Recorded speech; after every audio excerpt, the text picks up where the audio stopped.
asalaamaaleykum mbokki Sénégal ñu ngi leen di nuyu ci seen émission démb bu ngeen gisee nag place bi ñu taxaw tey ngeen xam ni ñoo ngi fi Lat Dior Ngoné Latyr Diop daanu le 27 octobre 1886 fii ci tool ndijaayam Maam Dieye Dior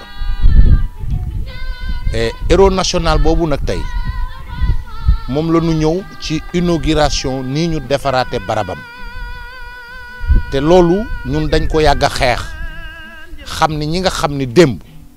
dañu taxaw woon seen réew di xeexal seen réew lépp lu ñu am ñu jox ko seen réew ba seen bakkan des ca ñooñu Sénégal daf leen amal njukkal amal leen reconnaissance Lat Dior nag héros national mbokkum waa réew mi yépp la wax dëgg yàlla àndoon nekk ak askan yu mag yi di am victoire am yi xam ngeen ni duma na tubaab bi fu ne ci Sénégal atam yi mu dund bariwul 1842 la juddu génn àdduna 1886 44 ans 44 guerre xam ngeen ni duma na tubaab bi ba tey Louga duma ko mexe ju njëkk ak ju mujj duma ko ngol-ngol duma ko Pathé Badiane ca Saloum Paoskoto Lat Dior Ngoné Latyr gàcce ngalaama Sénégal gépp la amal njukkal loolu nag tey jii moom lañ ñëw pour defal leen ci ay waxtaan ngeen gis nii ci sama ginnaaw fi nga xam ni fa la Lat Dior Ngoné Latyr Diop daanu le 27 octobre 1886 ci heure bii.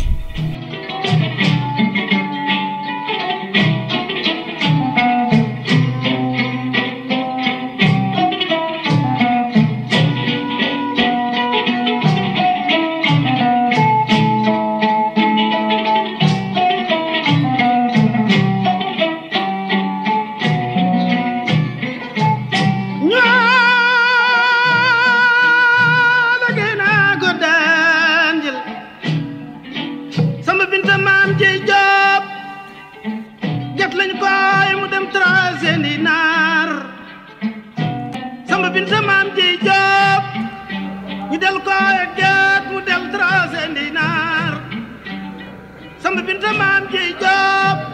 ñu bañ koo delloo jeet mu delloo tubaab bi nguur a Babacar Joola ñaani bañ na jala ma ba jooba ñaani bañ na jala sala faat ma xureja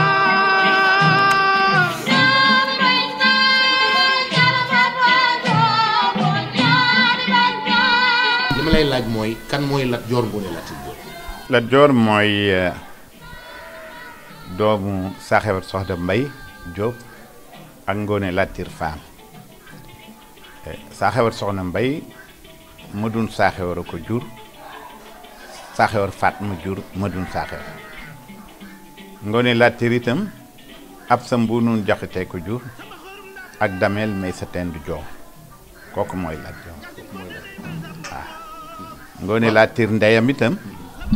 ak Debbo Suka mi jur Samba Yaaya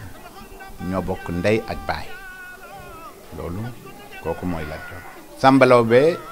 Xureja Mbooj Jóoba ko jur Xureja Mbooj ak Lat Dior ñoo bokk Ngoné Latyr Samba Lawbe jarbaatu Lat Dior la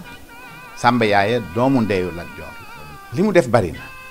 parce que li mu xare bari na am na ñu ni saa yu noppee xare bi mi ngi préparé beneen xare li mu def li ma ci jëkk a wax yow Alaaji Taal Ngol-Ngol nga interrogé ma tàmbalee ci la bataille de Ngol-Ngol parce que foofu la Lat Dior vaincre l'armée coloniale defe naa ni loolu moom histoire retenir na ni victoire Lat Dior bi gën a importante face à l'armée coloniale Ngol-Ngol la ko defee Ngol-Ngol mooy sa dëkk yow Alaaji Taal donc loolu moom defe naa xam nga ko am na leneen aussi lu ma ci retenir mooy son courage parce que li mu def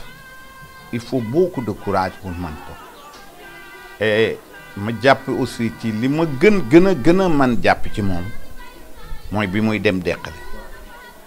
ndax bi muy dem Deqale ñëpp xam na ni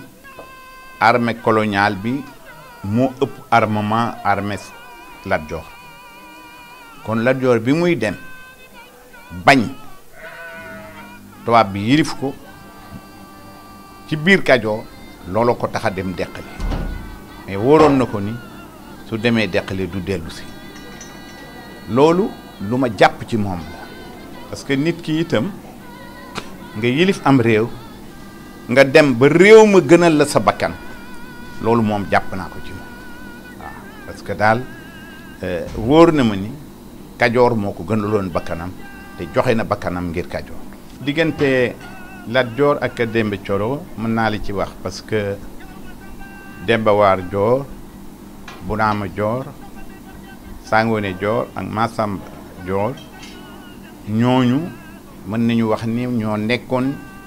les piliers ci armée Lat Joor maa ngi lire léegi ci suba interview wu Mbaye Thiam muy wax rôle bi nga xam ni Demba War joué na ko à côté de Lat Joor avant tubaab bi tàggale leen leneen li ci des itam mooy Kër Moussa Mboore suñu dégloo diggante Moussa Buri ak Samba Lawbe mi jarbaatu Lat Joor di nga xam moom itam ban rôle lu joué à côté de Samba Lawbe mi jarbaatu Lat Joor muy kër Paate Fari ñoo ñëpp aussi amoon nañu ay rôle yu important yuñ doon joué à côté de Lat Joor à côté de Samba Yaayo à côté de Samba Lawbe. Sénégal dañoo gis ni maanaam ñun suñu politique yu pour defaraat suñu site historique yi ñu bari jooy nañ ko ku mel ni man par exemple su ma masaana romb léeg-léeg benn bàmmeelu héros koo xam ne joxe na bakkanam ngir Sénégal da fay romb fekk ay pëye ki mbaam di fa for muy loo xam ni dafa naqari ñëpp mais mel na ni président bii fi nekk taxaw na ci defar site yi noonu muy defaree këri diine te ñun loolu ñun waa Sénégal daf ñu intéressé parce que suñu histoire dafa mel ni daf ñuy bëgg a réer te ñooñu ñoo bind histoire bi te kenn defarul leen woon dara ci nguuram lañ ko gisee muy mbégte mu rëy ci ñun mais yéen nan ngeen ko gis. président li mu def ci site historique yi def ko ci këru diine yi ñun sénégalais yëpp daf ñu war a yee li mu def ci site historique yi mooy su ñëwee tey ni day inaugurer musée Lat Joor dafa nuy fàttali li Lat Joor def ngir réew mi li Lat Joor def ndax Kajoor su président ñëw ni day moderniser cité religieuse yi fu mel ni Tivaouane daf nu bëgg nuy fàttaliku li Seydi Hadji Malick def ci diini ji su ñëwee moderniser Ndiassane daf nuy fàttali nu bañ a fàtte li Serigne Ndiassane def ci l'islam su ñëwee inauguré bërki démb Ila Touba wax projet yi mu am Touba dafay bëgg nuy fàttaliku Serigne Touba li mu def ci l'islam Serigne Touba ni mu bañe woon ku ko dominer ba nangu ñu exilé ko Gabon loolu yëpp daf ñuy fàttali jox ay exemple ci mag ñi nga xam ni ñoo fi nekkoon te vraiment ñu war a roy ci ñoom ngir jom ngir fit pour que Sénégal am ay nit ñoo xam ni ñoom ñoo koy war a yor ñoom ñii fi nekkoon niñ ko yor niñ defew ñun bi ñuy xale suñu maam bi ñu nekkaloon mu yar ñu su dara masa am nga wax ba yeggal ni ko man ak diwa ko def wala doon man doon daf ñu daan wax ni nu bu ñëpp àndee di mooy yàlla du tax mooy yàlla dagan li dagan day dagan toujours li araam day araam toujours kon nun nu xam fu nu jóge pour mën a xam fu nu jëm dafa am importance parce que nit ki boo xamul foo jóge doo xam foo jëm kon ñun ñëpp dañu war a xam Sénégal fu mu tàmbalee lii am lan moo tax mu am nan la amee ak kañ la am parce que Sénégal xëyu rek doon Sénégal dafa amoon Jolof Jolof yilif Kajoor ñu dem ba Kajoor bañ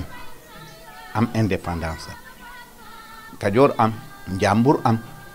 Siin am Saalum ak yeneen ñaani am yooyu yëpp ñu amoon fi ku ci nekk amoon ku nekk ca bopp ba Barak ma nga woon Waalo Teeñ ma nga woon Bawol Dammee la nga woon Kajoor ainsi de suite ainsi de suite donc loolu lu ci nekk am na loo xam ni warees nga ko ci mën jànge pour ñu xool nu ñuy téyee réew mi parce que noo ngi chanté aujourd'hui Lat Dior noo ngi chanté Albouri Maba Jaxu ñoo ñëpp noo ngi leen di wax te ku ci ne da nga yilifoonum réew mais ñooñ dugguñu woon école française waaye yoroon nañu réew mi ba nun nu jël leen en exemple cela veut dire que amoon nañu benn conception amoon nañu nu ñu gisee àddina amoon nañu itam lu ñu gëm loolu yëpp nag boo koy traduire mooy ngor fit ak jom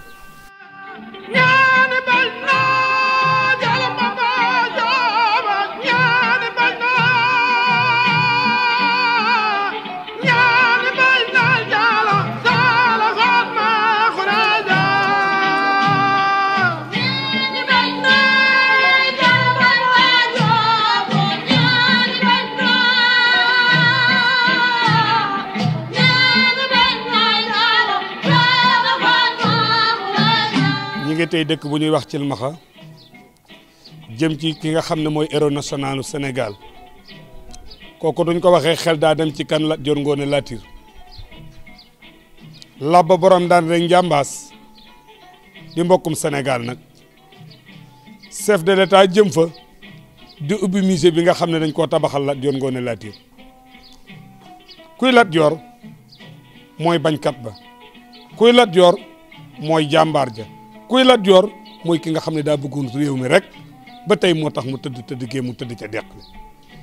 mi ngi gane àdduna ci 1842 kër Amadou Yàlla 1862 lañ ko fal damel à l'âge de 20 ans net Ngoone Latiir ndeyam may sa teen di joor Debbo Sukka may sa teen di joor Amari Ngoone ma ca mbéjëm may sa teen di joor may sa teen di joor maama ma ngi ca safara wu bëri wa doo ko tooñee di kenn mu baal la nga tooñ ko di ñaar mu ne daa xamut du dee ñetteel mu ne kii yeb yabaate la doon dab leen def ci yéen la war joor ma xuraja ndeyam ma xuraja saaxewer Fatma juróomi lingeeri ay sataak Fatma ak ma xuraja ak joor ak koddu sam Fatma la ñu yóbbu nguraan jox ko ba mu nguraan maa wa ngóone moom ci birime Fatma labba Ngoone Latiir borom ndar ndeeg njàmbaas saaxewer soxna mbay baayam medun soxna ñaan saaxewer Fatma mi tëgg dënd yi taali jàngu yi séddale cëri ñi mu xañoon ba léegi ñi ngi ñaan waaye ñi mu joxoon ba léegi ñàkkatuñ Fatma cubb xuraja mbooj barak njàkkumba njaay mbañ saaxewer Fatma kuli koddu ngoy ndaw wégéej wi barge ma ngeenon xeeñ comboñ bi mbañ gànna leel fay gànn kulu jàll gar njaak bardago geetoo geet njaajaan njaay bokk baayam gànka la ma duma xuraja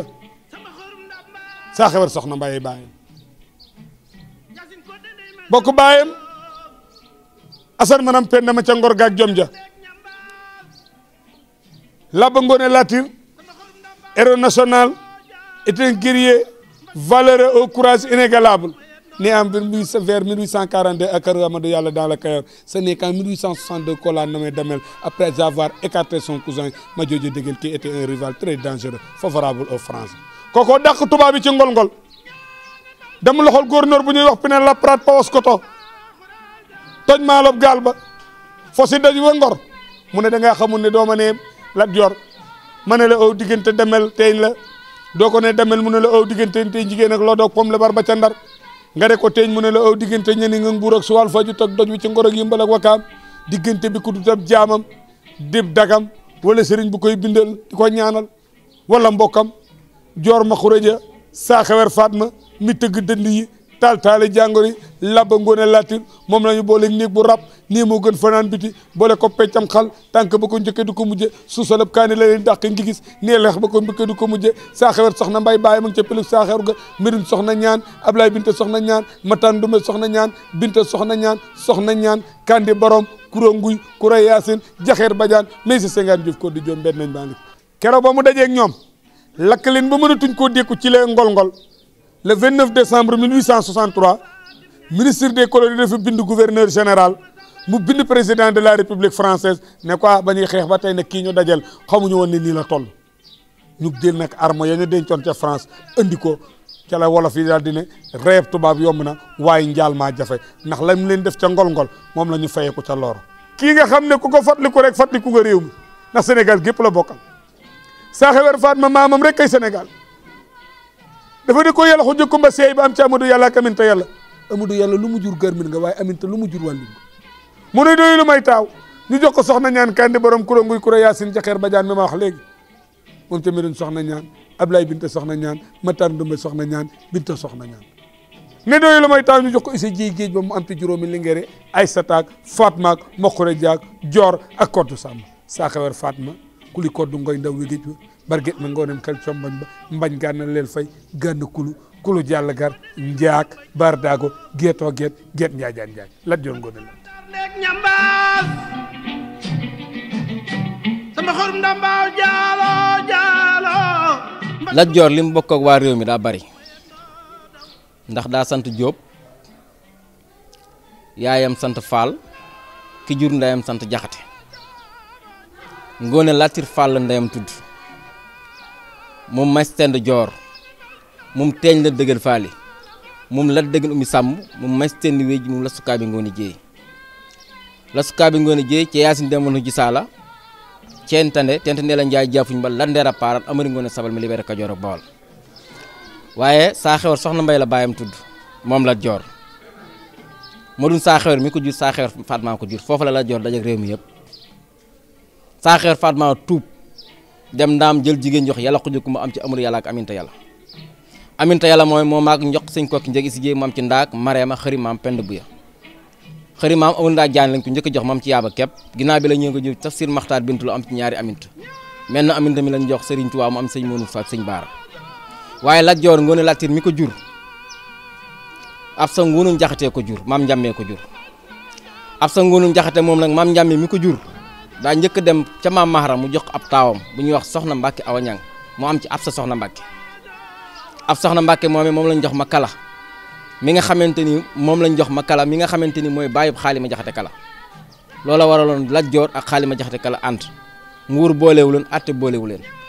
maami Lat Joor jur ndeyam ak ndey Xaalima Jaxate ñoo bokk benn baay muy maam Njàmme Lat Joor doomi garmi la waaye doomi soxna la wax naa leen ko yaay maama sant Jaxate yéeri tàkko caam ay miiru tàkko caam yéeri tàkko caam ak ay miiru tàkko caam bokk ndey ak baay ñooñu ku ñuy wax laami yorom asu mënoo leen jur moom Moussa Farimata Jang moom Amar Kaba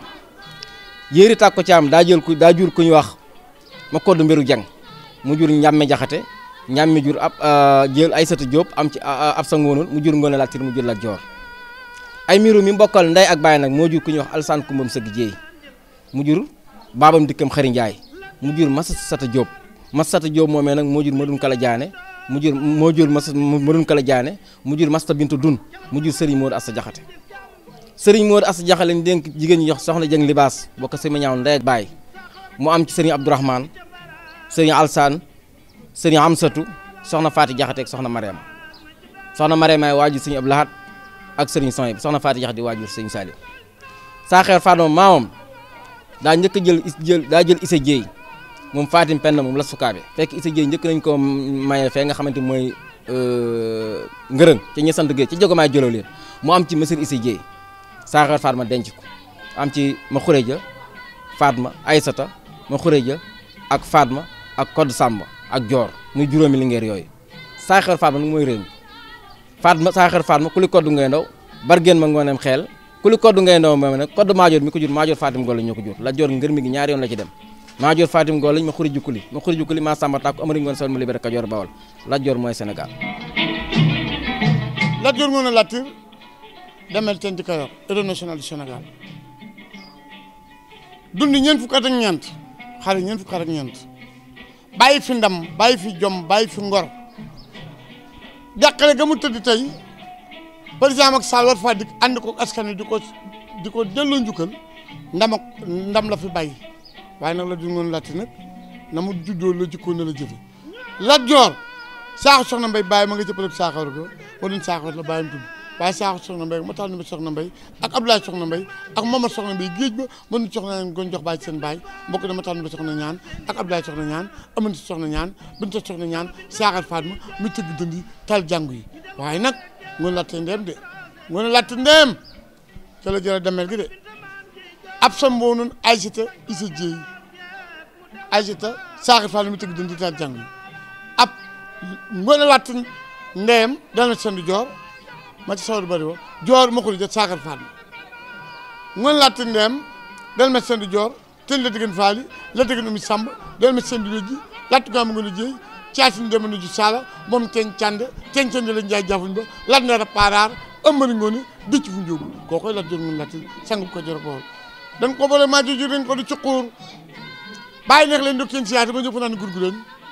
la bu latte nag lakk pa kër guri lakk pa kala mandaax toj banta nduñ toj sand gu man naa lakk wër yaa toj ji mbamori règlement tàkko ca poos côté dem ñaani ñun ñaani bañ na mbokk bàyyam dànkal ma ci Touba saaxu soxna meli seen bàyyi tudd mu doon soxna ñaan bàyyam saaxar Fatma mi tëgg dëndi tal jàngu yi kon labba ngoon latte tey bis bii bisub Sénégal gépp la labba ngoon latte gàcce ngaalaama li may wax toujours nag ngor rek fen rek lay fanaan ci fàttaliku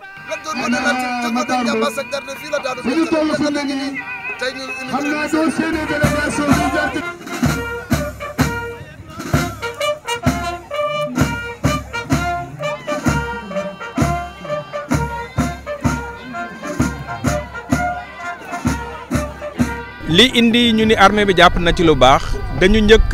laaj armée mu jéem leen a jàppale famille Lat Joor ñu jël mbir mi jox ko sunu service bi may liggéeyee mu tudd boog direction des archives et du patrimoine historique wante bu ñu fàtte ni direction des archives et du patrimoine historique dafa am ci biir benn pàcc bu nga xam ne bi affaire musée rek lay toppatoo donc mooy li ñuy war a inaugurer tey ñu fekk ni it yàlla def ni musée boobu am na ñu nga xam ne ñi seen xel dafa ca màcc ndax dañu dem jàngi formation am seen lijaasa lu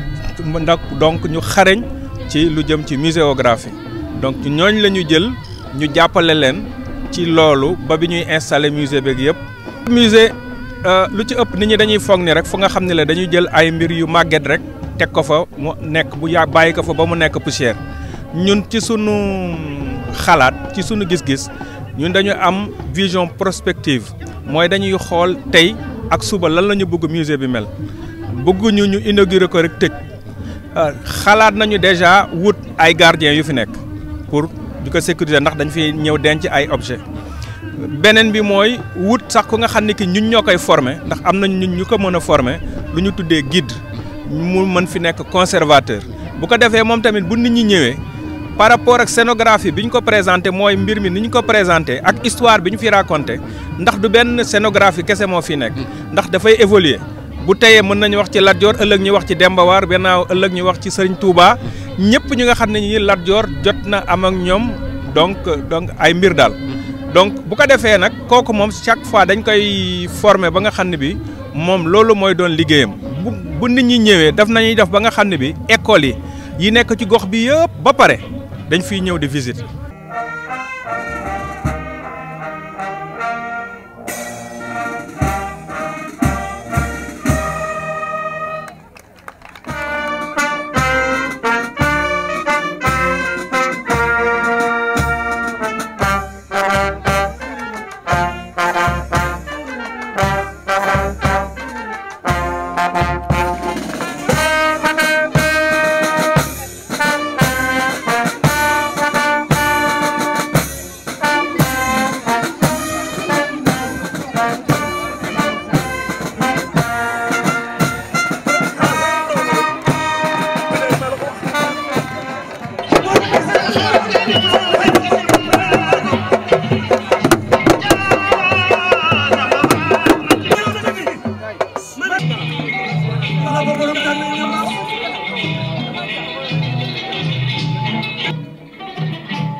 bés bi tey dafa nekk bésu histoire ak bésu reconnaissance boo xam ni Damel di Kayoor ñu neexee ne Damel Teeñ Lat Joor Ngoone Latir Diop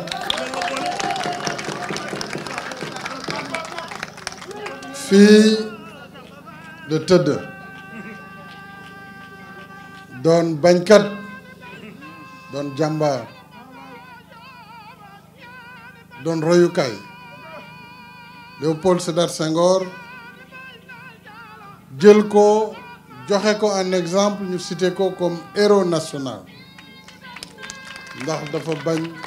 ba jóge fii kon déjà président Abdou Diouf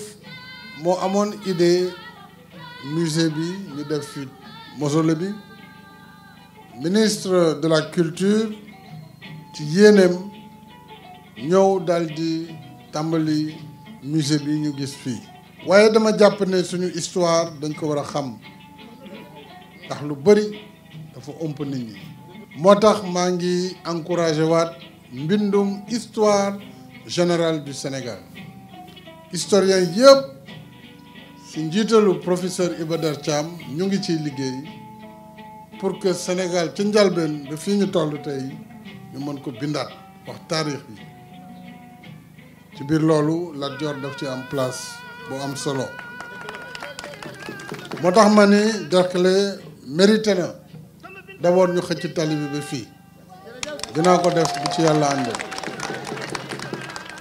dinañ andi tali bi def courant ci dëkk bi def it forage su ko defee mu neex a ñëw neex a dëkk ku bëgg a xam histoire boo ñëwee ba fii su boobaa musée bi dinañ ko yaatal ba nga xam ne dana mën a am ay mbind am ay pièces wala amee ay pièces historiques ñu mën ko exposer suñu histoire ñu mën ko génnewaat ndax jàmbaar dañ ko war a kañ jàmbaar dañ ko war a kañ loolu nag moo tax dafa nekk lu ma touché personnellement may wax sama xarit Ibrahima Masseck Diop di wax itam suñu mag Sangoné Sall ak Papa Dieng ak mboolem njaboot gi njabooti Lat Joor xam leen ni daal gouvernement bi dina gën a taxaw seen wet. waa bokki Sénégal gis ngeen seen émission ci démb ci Lat Joor Ngoone Latir Diop kooku nga xam ni dund na 44 ans xeex 44 guerre ba daanu fii ci Deqale ci toolu ndijaayam Maam Jéey Joor nekk héros national du Sénégal te mérito ko lool parce que daf ko defal réew mi ndax li mu defal réew mi mënees ta def lu ko ëpp mooy jox ko deretam bakkanam keroog ba muy dem la wax ni tey jii sama deret dina arrosé suufu Kajoor si nga xam ni moom rek laa bëgg kooku lañ doon waxtaane nag ci club xam sa bopp nag ñu ciy gërëm bu baax Bassirou Diop moom soxna Khady Diop moom Massambaram Diop ndax nii barabu Lat Joor bi soppi ko ginnaaw yàlla Bassirou Diop la ak famille yu Lat Joor yëpp ñu ngi koy gërëm bu baax di ko ñaanal di nuyu aussi suñu xarit Sangoné Sall di sëtu Lat Joor ndax soxna Maxa Diop mi ko jur ma sekk jëlee ko jur ki leen doon présenté émission bi di seen xarit El Hadji Tall Ngol Ngol ñu di leen jox daje incha allah beneen yoon ci beneen jàmbaar ci réew mi jërë ngeen jëf